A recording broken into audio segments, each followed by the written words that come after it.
Okay, figure I might as well video document this, but this tractor here had a threaded flange, so I threaded a short nipple into it as far as I could.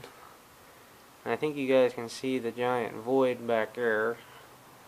So what I'm going to attempt to do is I'm going to tack this on here. I may end up welding like a short bead right here and then up across the top. And I may end up pulling the fan housing off in order to weld this. It'd be better to do this while the machine is running, so that way it heats up and cools down right.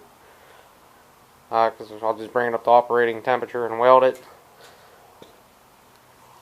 But I want to at least get a little bit of an exhaust on it. If it leaks some, that's fine. So we'll get started here. I probably won't show the welding just because I don't feel like frying this camera. The autofocus is already janky on it, so I will weld it up and I'll bring you guys back when I'm done. Hold on, guys. Okay, so I'm working on the Phoenix here. Got the shift rod. I'm trying to get the pin out, the lever. I got it to move. Hopefully you can see. Boy, was that SOB tight. Had to use a press to get it out. So, okay, back in a few. So I got the manifold all welded up here. It is by no means the prettiest welds, so hopefully it'll focus for you guys. No means the prettiest weld, but I got the void to an extent filled in back there. I just pulled the top shroud off so I could see. Right now I got this long pipe stuck on. I think it's too long. I'm gonna see. Hopefully this here will be just about right. So hold on a minute, guys. All right. So what do you guys think of that? Hey, Chewbacca.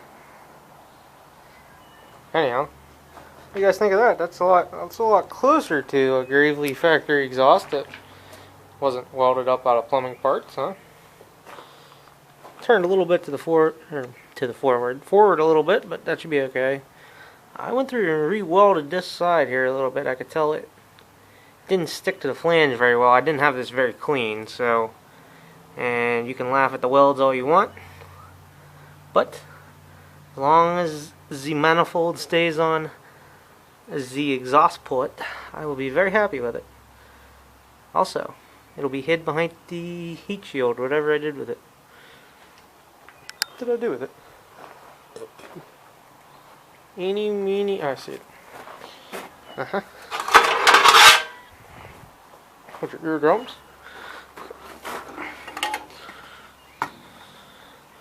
So once this is in here, you'll hardly be able to see it. I mean, you might be able to tell a little bit if you look closely. But anyhow, now we've got the exhaust on it. I'm going to put the shroud back on, top it off with oil, put some gas in it, put the shifter handle back on. I'll have to find one for the Swiftmatic lever. And we're ready to try and start this puppy up. So stay tuned for that. I believe that'll be in the next part, will be the fire up. Maybe I'll put it all back together and show you guys. Hold on. Alrighty guys, I figured I'd come back and finish this part off before I try and start this thing. I just wanted to say I ended up going back to this long piece of pipe for right now because there was an interference because the way this rod is bent, and the piece of short I had in here was too short, and as you could see it was contacting the muffler. Considering I welded steel to cast, I figured it was a bad juju to put that kind of stress on it all the time. So what I'll do is I'll get a piece of pipe that's, you know, somewhere in between this and that. Really it only needs to be about an inch longer than this. I'd say this is probably about 2 inches. So if I get a 3-inch piece of pipe, maybe 3.5, 4, will be okay.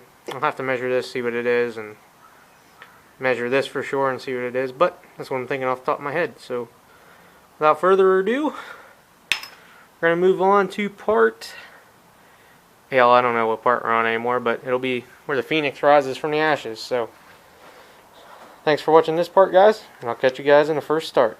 Later.